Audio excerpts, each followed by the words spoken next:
bombastic side-eye, criminal offensive side-eye.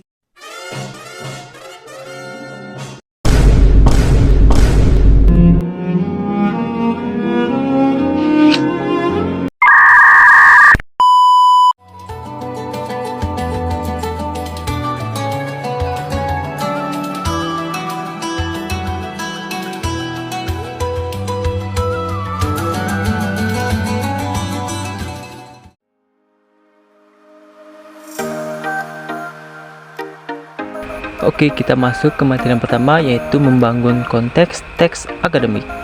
Teks akademik atau teks ilmiah dapat berwujud dalam berbagai jenis, misalnya buku, ulasan buku, proposal penelitian, laporan praktikum, dan artikel ilmiah.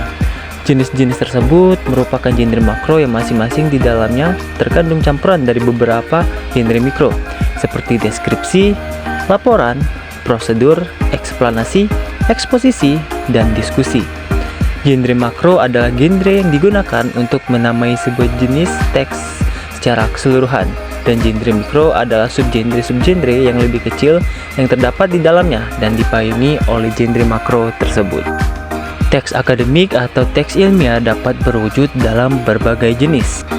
Ada buku, ulasan buku, proposal penelitian, laporan penelitian, laporan praktikum, dan juga artikel ilmiah.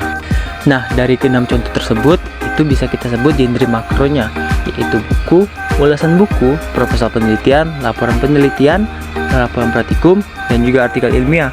Nah, di dalam keenam tersebut terdapat lagi genre mikro, yaitu subgenre yang terdapat di dalam genre makro tersebut. Nah, seperti yang saya bilang tadi, terdapat genre mikronya seperti deskripsi, laporan, prosedur, eksplanasi, eksposisi, dan juga diskusi. Nah, jadi untuk buku, ulasan buku, proposal penelitian, dan lain-lain itu adalah genre makronya, dan genre mikronya itu ada deskripsi, laporan, prosedur, eksplanasi, eksposisi, dan juga diskusi. Nah, pasti kalian bertanya-tanya, apa sih genre makro dan mikro tuh? Nah, genre makro adalah genre yang digunakan untuk menamai sebuah jenis teks secara keseluruhan. Sedangkan genre mikro adalah subgenre yang lebih kecil yang terdapat di dalamnya dan dipayungi oleh genre makro tersebut. Dan juga kita bisa ibaratkan genre makro itu seperti buku, proposal, dan juga skripsi. Nah, genre mikronya itu termasuk ke dalam isi dari buku atau laporan tersebut, dan bisa kita simpulkan dari kedua tersebut memiliki hubungan yang sangat erat untuk membangun atau membuat sebuah buku. Dan selanjutnya, membangun teks akademik secara bersama-sama, menggali dan mengevaluasi lebih jauh ciri-ciri teks akademik dan juga non-akademik. Selanjutnya kita akan membicarakan tentang ciri-ciri dari kedua tersebut. Yang pertama, kita bahas ciri-ciri teks akademik. Yang pertama, sederhana dalam hal struktur kalimat. Kedua, padat informasi, padat akan kata-kata leksikal, banyak memanfaatkan normalisasi, banyak memanfaatkan istilah teknis, bersifat taksonomik dan abstrak, banyak memanfaatkan sistem pengacuan esfora, banyak memanfaatkan proses relasional identifikat untuk membuat definisi atau identifikasi, dan proses relasional atribut untuk membuat deskripsi, bersifat monologis dan cenderung menggunakan jenis kalimat indikatif dan juga deklaratif, memanfaatkan bentuk pasif untuk memberikan tekanan pada pokok persoalan yang dikemukakan, bukan pada pelaku dan akibatnya. Teks akademik menjadi objektif bukan subjektif. Selanjutnya, seharusnya tidak mengandung kalimat minor, tidak mengandung kalimat taks gramatikal, dan terakhir biasanya mengambil genre faktual. Baik, kita masuk ke ciri-ciri yang kedua, yaitu ciri-ciri teks non-akademik.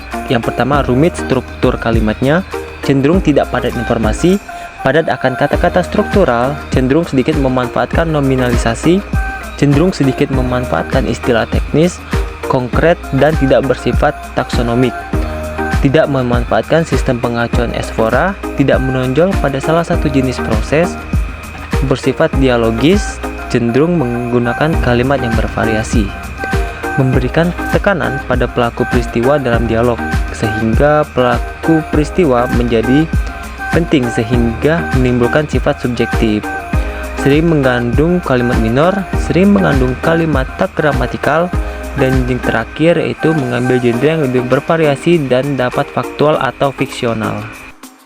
Dan ini merupakan contoh teks non-akademik yang bisa kita ambil contoh seperti cerita rakyat, dongeng, komik, novel, dan lain sebagainya. Di sini saya mengambil contoh cerita rakyat. Dan yang terakhir di sini adalah contoh teks akademik. Di sini saya mengambil buku dari Bapak Sadono Sukirno yang berjudul Mikroekonomi Teori Pengantar.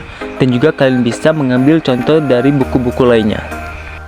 Wih, sepertinya kita sudah di akhir materi. Saya